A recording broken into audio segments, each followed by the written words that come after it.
I'm here with you, Sinclair, and it's been a while since we've caught up. I know we're at school together at Maris Brothers, North Sydney, which is great, and it's been 15, 20 years, and I was really inspired. I saw your documentary online and watched it with my wife, and I was fascinated by many aspects, the health side of things, the fasting. So yeah, why don't you just tell us about some of the challenge you've had and that long fast and how it all was for you? Yeah, well, I'll go back to where it started and just kind of keep it brief. Like I had some health challenges around the age of 20. I'm 35 now, and chronic pain and a bulging disc and some minor things like some skin issues and stuff. And I was doing all the conventional things to fix them. I was using steroid creams. I got surgery, doing all the mainstream things, and nothing was really working. So I spent about 8 years, actually gave up footy because I couldn't play anymore, and spent about 8 years trying to figure out how to fix my body. And then I came across fasting. And the person who was explaining it to me was talking about animals and nature, how they all fast when they get sick or injured, and they do that intuitively. And I thought to myself, well, it makes perfect sense that I would do that, or we would do that then, because we're no different to animals in nature in that sense. And then also, looking back in history, fasting's been talked about in history throughout the Bible. A lot of ancient philosophers, Socrates, Hippocrates, Plato, they all fasted for healing and also for mental benefits as well. So anyway, it was pretty easy for me to jump into. I was very convinced, and I actually went and did it by myself. My first fast was for 19 days. By day 10, all my pain had gone away, all my skin issues had gone away. I was losing a lot of weight and all those normal things that came with fasting. But the main thing was, like, I was for the first time really seeing some like deep healing benefits. So I finished that fast, broke it terribly, like had And no idea what I was doing. these were water fast, yeah, for 19 It was a days. water fast. Yeah, Yeah. It wow. was only supposed to be a week, but it ended up going longer because I was going so well, and I just happened to have that time. So I just extended it. And but I didn't really know what I was doing. I wasn't being coached, and I was just kind of doing it by myself, and Yeah. broke it pretty poorly. And within like 2 months, all my problems had come back. So a year later, ended up talking to my brother about doing a fast, and that's the one that you watched. So we set up to do a 20-day fast together, followed by a 20-day juice fast, and we ended up making a documentary about it. And that one was a little different because that one we did on a mountainside together. The first one was in an apartment. This one was like kind of different conditions. It was quite cold. And funnily enough, like I had a good result, but I couldn't quite get myself to the same point that I did in the first fast. And I learned throughout that experience that it's because it's not just as simple as drinking water. There are a lot of things that you need to consider, like resting and your emotional state, your mental state, the climate, and how you prepare, how you break the fast. So I've really learned, like, over the course of the years, like there is a really specific way that fasting should be done if you're doing it for healing benefits. I've done multiple fasts since then, and like, yeah, it's really been a journey of like learning the best and ideal way of doing it. So I don't know how much detail you want me to go into things. Yeah, but no, it's good. I just, from what I gather, like the thing that I've noticed with fasting is the physical side. Obviously you mentioned the skin conditions went away, obviously the back pain, which is amazing, let alone other benefits. But there's definitely the physical element. And I think for the basic person, the way I sort of see it is you give your body a rest physically. Just the body's constantly working, you're constantly eating 3 meals, 4 meals a day, and you don't really get that chance to break. So I think for the average person, I think they sort of would grasp that idea. How did you find the body in that sense? Well, yeah, you're absolutely right, man. Like the whole idea, the premise behind fasting is giving your body a rest. So we can do that just by not eating for a period of time. And when you do that, your your body doesn't have to digest food, and the longer you go without food, the more the window of opportunity of rest and it gets greater and greater. And you know, our bodies are so intelligent and so wired to heal and regenerate, which is something that we're not taught. Like, we are designed to regenerate, and fasting is, I call it like the operating table. It's nature's operating table, because the minute you start to give your body that opportunity and rest, it's going to look to heal itself. And we see that because colds and flus, for example, like, we've all gone through colds and flus in our life, and we've lost our appetite, and we've gone periods without eating. Just intuitively, our body just didn't want to eat anymore. It's because our body knows if we stop eating, it has the opportunity to use all of that available digestive energy to now heal itself. So fasting is just our, you know, it's our way of saying, like, without waiting for the body to go into that naturally, of saying, all right, I'm going to give my body the opportunity to heal.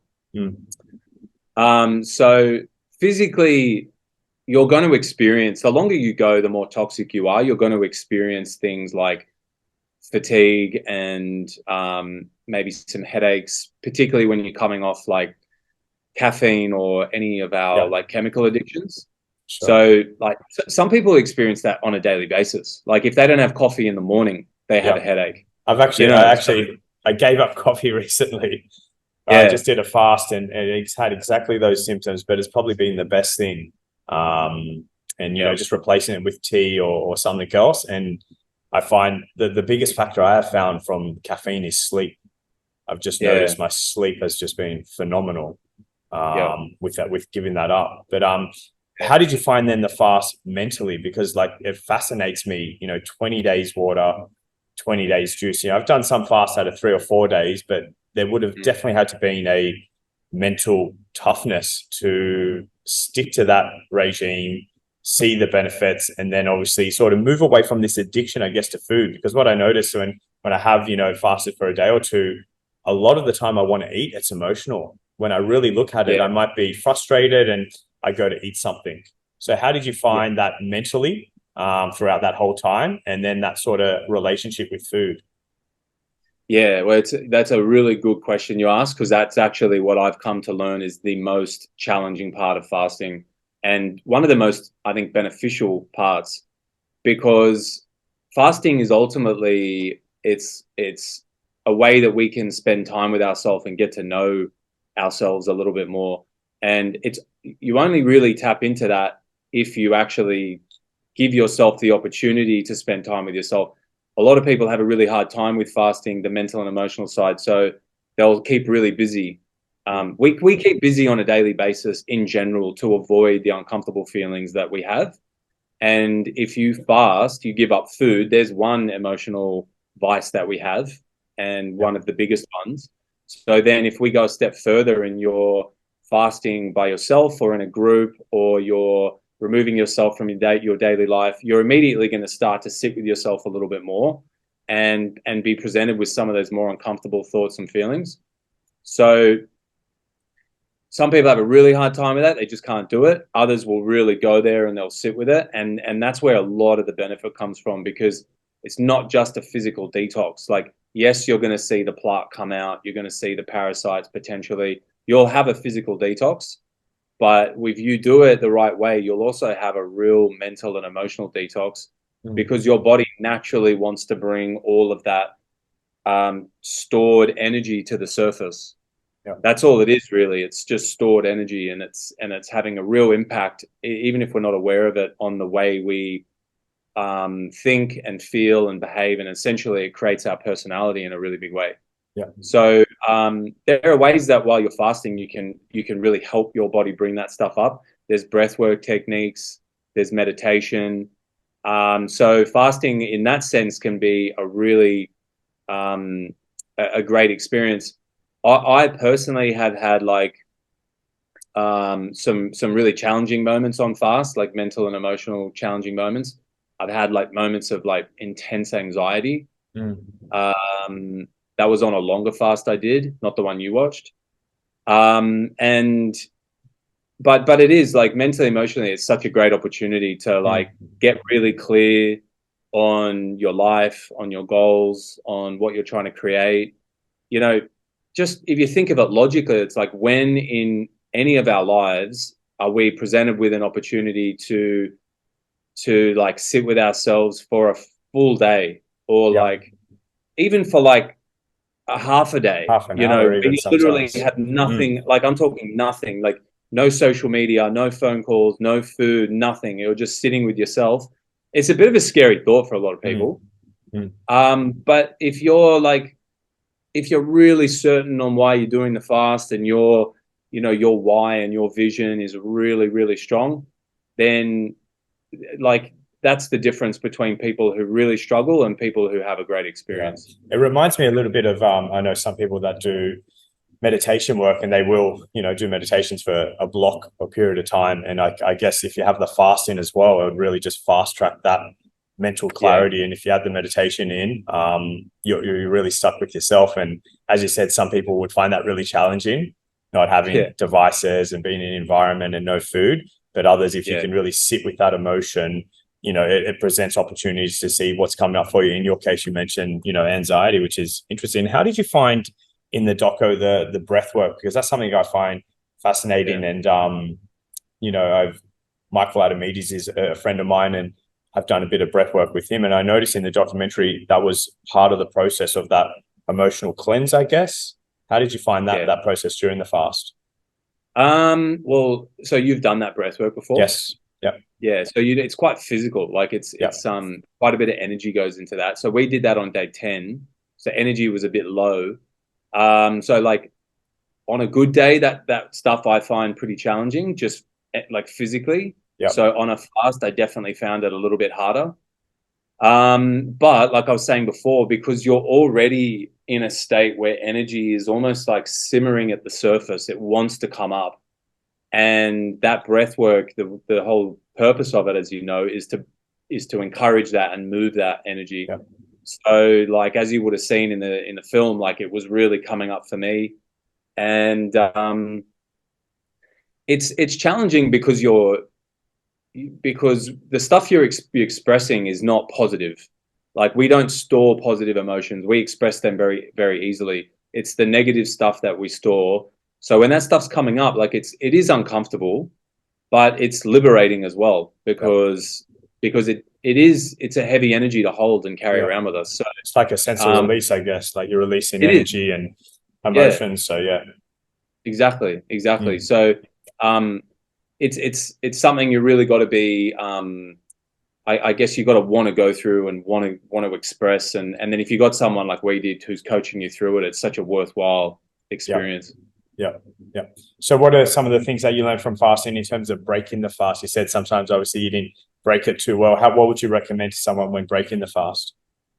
Well, like if you're going to go an extended period without any food at all and just drink water, like I would say anything beyond like a week, you really want to be breaking with fruits.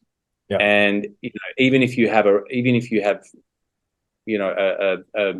an opinion against fruits, which some people do, like you've just got to think about your digestive system and what is easiest to digest, because everything literally shuts down. Pancreas shuts down. You're not producing digestive enzymes.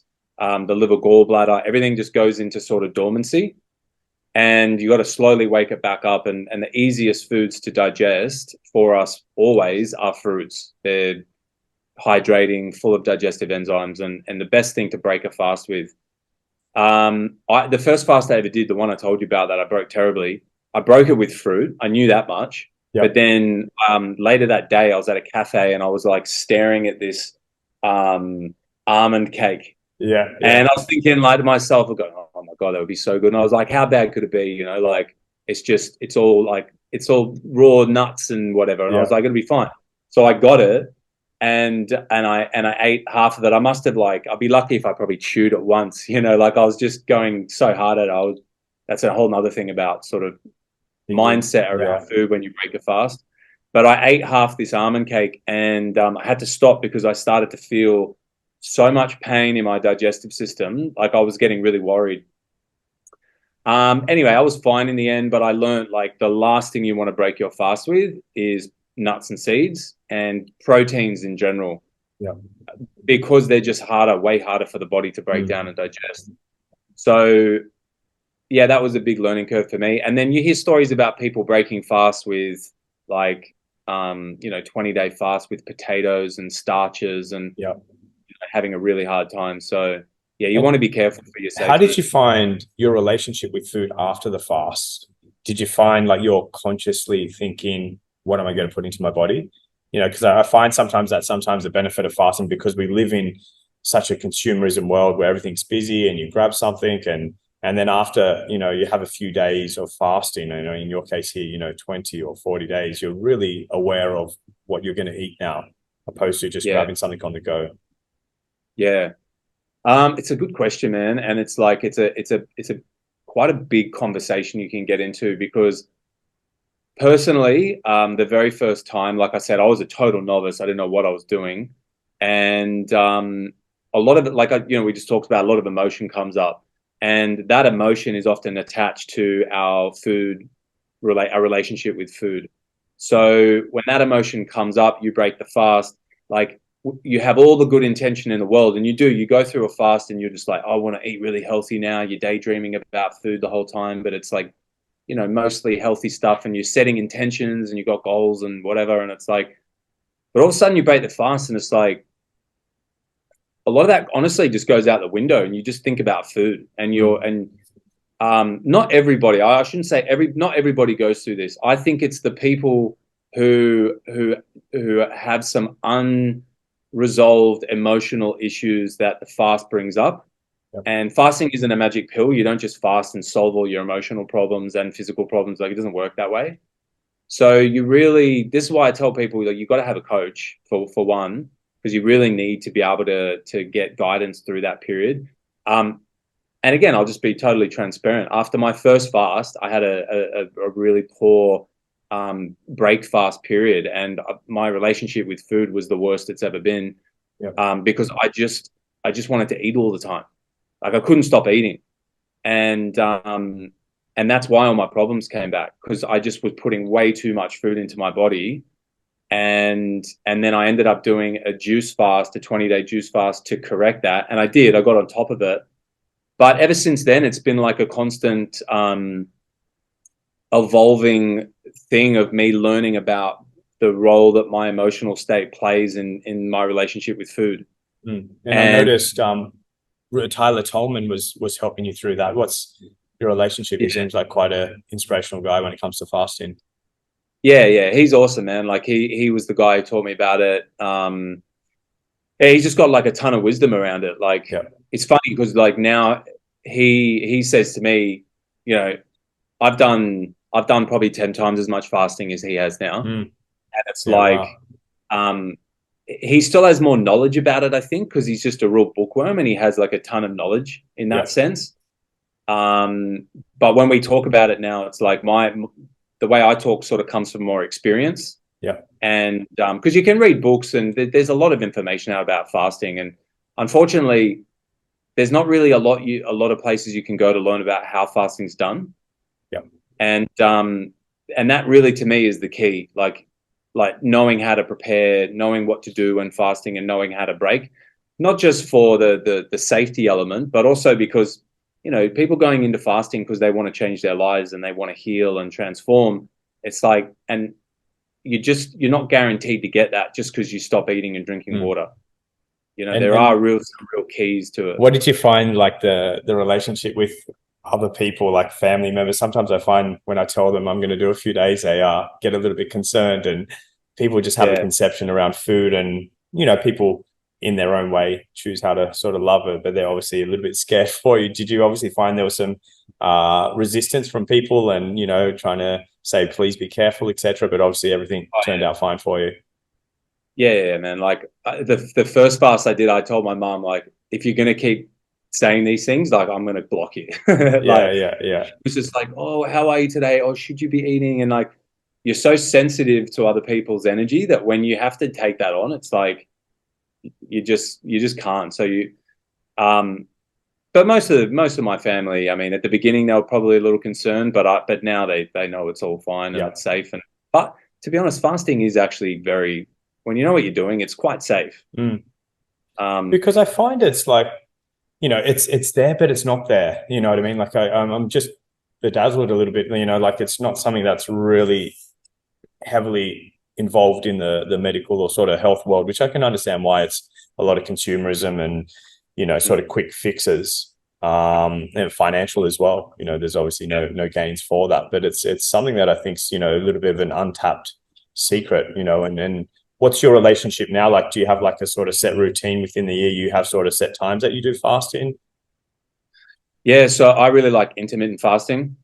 Yeah. And just giving my body a rest on a daily basis. But I don't have like a set time. There's no like, I've let go of all like the sort of rigid nature of how I used to do things.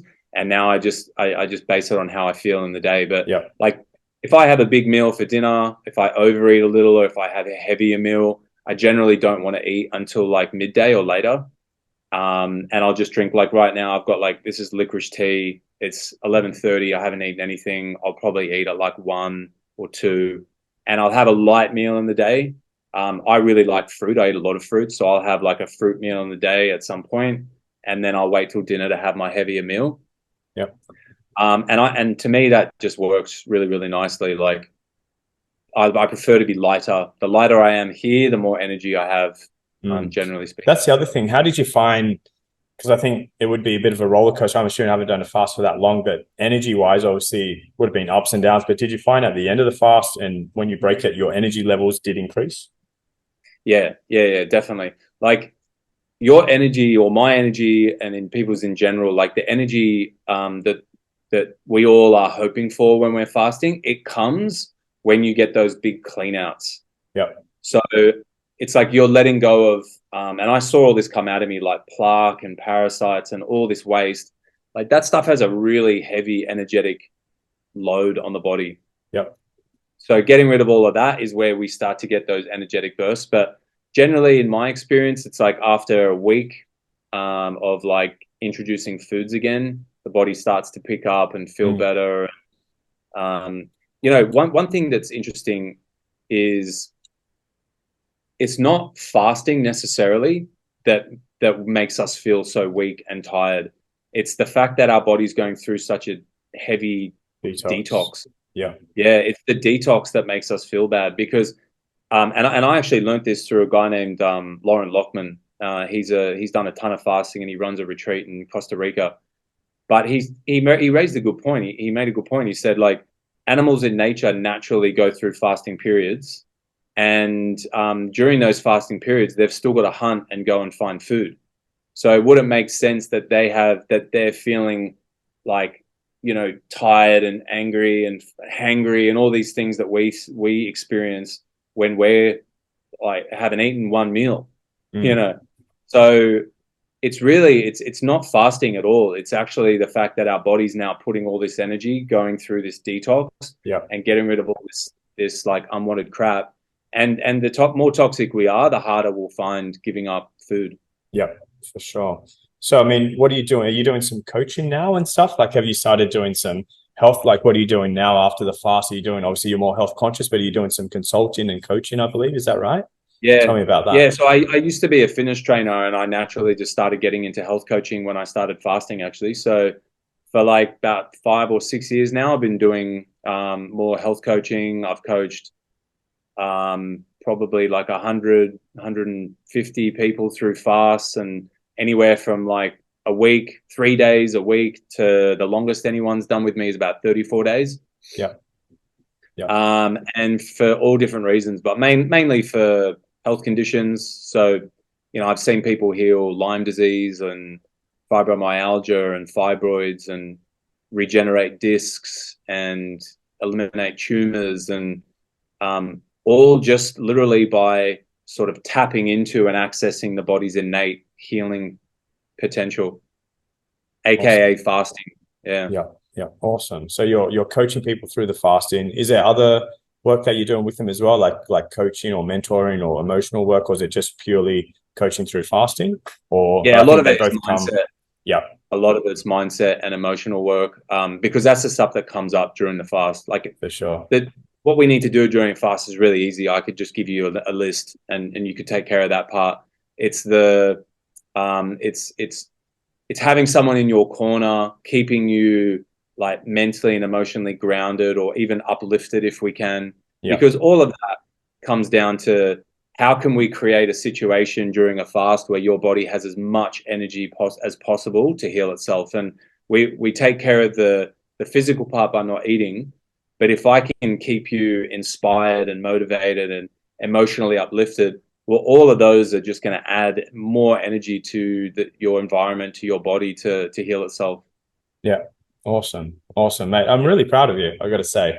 Really inspired. Really proud. I know it's been a while since we've connected, but when I saw the documentary, I just thought, wow, really inspirational. And I wish you all the best with the coaching and everything like that. It's awesome. So thanks heaps for your time. Definitely no worries, share this, and a lot of other people will be inspired by your work. So yeah, well done, Sinclair.